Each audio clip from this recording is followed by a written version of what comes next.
Este mundo ofrecía dignos oponentes. Esto es decepcionante. Asesinato es un acto de misericordia.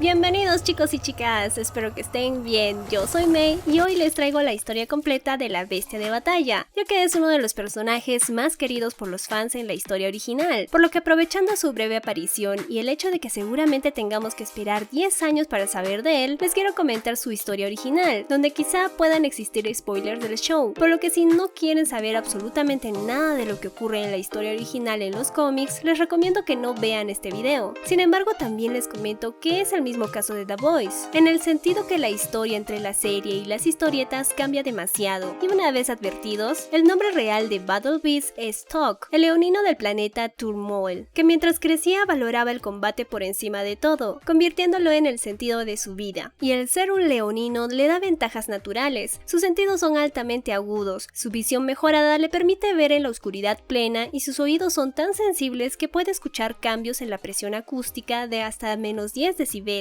como por ejemplo la respiración de una persona a 5 veces la distancia en la que un humano puede escuchar sonido alguno. También su olfato es 14 veces más fuerte que el del humano y sus bigotes pueden detectar cambios diminutos en el aire. Desde niño entrenó sin descanso, afilando vigorosamente sus habilidades hasta la perfección, además de entrenar con todas las armas conocidas del universo, alcanzando una habilidad con ellas que no tenía igual, y si esto no era suficiente, mediante una maldición mágica fue bendecido con resistencia ilimitada, vulnerabilidad casi infinita, inmenso poder y un anhelo de encontrar a un rival digno, por lo que cada ser vivo que se interpuso en su camino fue derrotado, a tal punto que su planeta natal vivió una era de paz absoluta sin precedente, ya que ninguna otra civilización del cosmos se atrevió a desafiarlo, lo que le trajo una gran fama, además de que gracias a sus hazañas es adorado como un dios por su gente. Sin embargo, como era de esperar, se cansó de no tener un rival a su altura, por lo que dejó su planeta en búsqueda de grandiosos guerreros. Ya saben, si Mahoma no va a la montaña va a Mahoma. Por lo que una vez que abandona su planeta, la Bestia de Batalla pasa a ser conocida como el azote de las 20 galaxias. Lucha a través del cosmos, conquistando miles de mundos y tomando las cabezas de los campeones derrotados como sus trofeos personales. Por lo que con el tiempo, imperios galácticos temblaban con solo oír su nombre. Y a pesar de todo este éxito, la realidad es que Battle Beast siguió con el mismo vacío que tenía desde su niñez, pues seguía sin encontrar un rival que verdaderamente valiera la pena, y así siguió en su tristeza hasta que un día un informante, que no se especifica quién es, le dijo que en la Tierra encontraría el desafío que tanto había estado buscando, porque después de todo los guardianes del globo eran oponentes formidables, además de Omni-Man, pero da la casualidad que para el día que llegó a la Tierra ya estos habían sido asesinados y Omni-Man seguía recuperándose en las instalaciones secretas de Cecil, pero quiso el destino que un lord del crimen se contactara con él y le ofreciera su tan ansiado reto, con la única condición de que actuara como su guardia personal, pues Head Machine sabía que gracias a su microchip de probabilidades cuánticas, Titán e Invencible lo atacaría en cualquier momento, de manera que cuando esto sucedió, la Bestia de Batalla estaba allí para detenerlos, en lo que sería un día muy feliz para él, pues Invencible se presentó como el ser más poderoso de la Tierra, lo cual era cierto, porque en esta versión su padre abandona el planeta luego de asesinar a los guardianes, pero esa felicidad le duró muy poco, pues Invencible demostró que de Invencible tenía solo el nombre, y fue derrotado con mucha facilidad. Luego, al igual que en la serie, llegan los nuevos guardianes, y son masacrados especialmente Black Samson y Bulletproof, pero Battle Beast les perdona la vida, por el simple hecho de que son tan patéticos para él que no merecen siquiera ser asesinados por sus manos o su tiempo, así que hace su retirada de supervillano por medio de un portal y abandona la Tierra para siempre, ya que le dejaron claro que no hay nadie digno de sus habilidades, de manera que lo siguiente que sabemos de él es que mucho tiempo después fue encarcelado por una civilización que vive bajo el dominio del imperio Viltrumite, es decir, el mismo imperio de Omni-Man, y es tanta la casualidad que aquí también se encuentra él como prisionero, porque en la historia original Omni-Man desde el inicio es un villano que tiene como objetivo destruir su planeta natal, pero eso es cosa de otro video, y aquí Battle Beast tiene la suerte de que un tipo llamado Allen el alienígena está orquestando un plan para rescatar a Nolan, y una vez que este se ejecuta también lo rescata y convence de unirse a su causa, prometiéndole que encontrarán rivales que valgan la pena. Sin embargo, este establece la condición de que no recibirá órdenes de nadie, porque sus intenciones reales son alimentar la locura que le provoca la existencia de los Beltromitas por su poder legendario. Su deseo de combatirlos es inmenso, a tal punto que Allen se ve forzado a expulsar a parte de su tripulación Beltromita junto a Battle Beast al vacío del espacio para que no destrozaran su nave, y allí la bestia tiene su primer combate con un Beltromita, el cual no demostró ser un oponente digno para él, ni siquiera en esas condiciones favorables, y debido a que Battle Beast no puede volar, quedó atascado en el espacio flotando y congelándose. Sin embargo, este no muere y es rescatado por una nave de la colección de planetas, la cual es una organización fundada para intentar frenar a la amenaza intergaláctica del Imperio Viltrum, sí, algo así como la resistencia de Star Wars. Pero a pesar de su condición crítica, Battle Beast aún seguía fuera de sí mismo, en una búsqueda de sangre, de manera que por suerte un embajador de la colección conocido como Mok logra calmarlo un poco y convencerlo de que se una a su noble causa. Battle Beast acepta estar con ellos hasta que invaden el planeta, y así de una vez por todas pueda tener su combate soñado, pues así sucede. Luego de un tiempo llega el tan esperado día en el que la coalición intenta destruir al Imperio Viltrum. Battle Beast está muy motivado y nada más empezar se le ve destrozar a una guerrera de este planeta, y además usa su cuerpo para derrotar a otros 6 Viltrumitas simultáneamente. La guerra se calienta y Thaddeus, el líder de la coalición, logra destrozar el planeta con la ayuda de Omni-Man e Invencible, lo que provoca que Battle Beast pierda la conciencia por un momento, pero cuando la recupera tiene el mejor momento de su vida, pues frente a él está nada más y nada menos que Trag, el regente del Imperio, quien definitivamente es el desafío que ha buscado toda su vida, pues es el Viltrumita más poderoso que existe. Además, es ampliamente superior a Omni-Man e Invencible. Por desgracia para nuestra bestia, él tampoco es un rival digno. Trag lo sorprende al engancharlo de su cuello, haciéndolo sangrar y enviándolo hacia el espacio, además de que por su aparición en la batalla hizo que toda la coalición del planeta se tuviera que retirar del lugar, lo que nos da una idea de su inmenso poder. Una vez que esto sucede, Battle Beast se encarga de encontrar planetas que estén bajo el control del Imperio para liberarlos, con la esperanza de tener un segundo encuentro con Thaddeus. Así que un tiempo después, y luego que derrotara al líder de un planeta de tiburones, además de a grandes guerreros, la coalición lo llama y le exige reunirse con ellos. Pero antes de acudir al lugar, una tiburonesa del lugar le ruega que le permite ser su compañero. Este acepta y va a la misteriosa reunión. Una vez ahí, la primera sorpresa que nos encontramos es que ahora el líder de la coalición es Allen, el alienígena, ya que el anterior Trag había sido asesinado por Thaddeus, y le da el dato clave de que a pesar de que los Viltrumitas pueden estar en el espacio, necesitan de planetas habitables para poder detenerse ocasionalmente, para respirar y continuar su viaje, por lo cual la intención de esta reunión es pedirle a Battle Beast que rastree a la persona más fuerte del universo y la elimine de una vez por todas. Esta sin dudar acepta, pero antes, como todo guerrero, le hace el amor a su pareja, la cual hasta ahora sabemos que existe, aunque es interrumpido por la noticia de que encontraron a Thaddeus, así que sin perder más tiempo se dirige para allí con su martillo, ya que por fin tiene un reto a la altura, aunque una vez que llega, Thaddeus no tiene ningún interés de enfrentarse a él, argumentando que ya había sido derrotado por él de una manera muy sencilla, lo que contraargumenta la bestia al decir que su combate no terminó porque él aún seguía con vida, además de agregar que él nunca buscó a un igual, sino a alguien superior que le diera una muerte gloriosa, pero como era de esperar, antes de que esta batalla inicie, la coalición traicionó a la bestia y liberó a un grupo de Ragnars, los cuales son unos animales extraños con la capacidad de acabar con los Viltrumitas más poderosos, lo que se suponía que solo sucedería si Battle Beast era derrotado por Thaddeus en la batalla. Al ver esto, la bestia decide ayudar a Thaddeus y asesinar a los Ragnars, mientras que este le agradece al decirle que es un tonto por ayudarlo, a lo que él responde que nada le negará su gloria. Logran eliminar a todas las bestias, pero con el pequeño detalle que Thaddeus termina con sus vísceras por fuera de su cuerpo, lo que hace que no puedan tener la batalla justa. Bueno, al menos que Battle Beast esté en la misma condición, así que ni lento ni perezoso tomó su espada y extrae el estómago de su cuerpo él mismo, lo que hace que Thaddeus se impresione y halague tal muestra de valor, pero luego lo piensa un poco y se molesta al decirle que trata todo eso como si fuera un juego, a lo que la bestia responde que no es un juego, es para lo que él vive, es su vida, y el enfrentamiento definitivo da inicio. Los dos luchan uno contra otro por días sin ningún descanso, se intercambian dan golpes, dando la impresión que cada uno es equivalente al otro, y Battle Beast nunca estuvo más feliz en su vida, pues reía en todo momento, lo que no es de extrañar ya que había estado añorando esto durante toda su vida, y después de días de una batalla que parecía sin final, Thaddeus toma la ventaja y logra extraer el corazón de Battle Beast, de manera que este con su último aliento le dio las gracias a Thaddeus por una muerte gloriosa, así que una vez que derrotó a la bestia, Thaddeus se hizo un abrigo con él, e hizo una ceremonia para conmemorar su batalla y honrar a tan valioso oponente, aunque la leyenda no termina ahí, porque existe una profecía que narra el día en el que alguien ocupará el lugar de Tok, la cual un tiempo después se convierte en realidad, pues conocemos a su hija, quien jura que vengará a su padre, al asesinar a cualquier Viltrumita con vida en el universo, y es todo lo que sabemos del grandioso Battle Beast, también conocido como Tok por sus amigos. Si quieren un video con la historia de cada personaje, no olviden dejarme en los comentarios cuál les gustaría, además de apoyar con un like al video, que me costó bastante realizarlo, y así además me ayudarán a llegar a más personas. Muchas gracias a todos por verlo, ha sido un placer como siempre, nos vemos pronto, un beso, chao.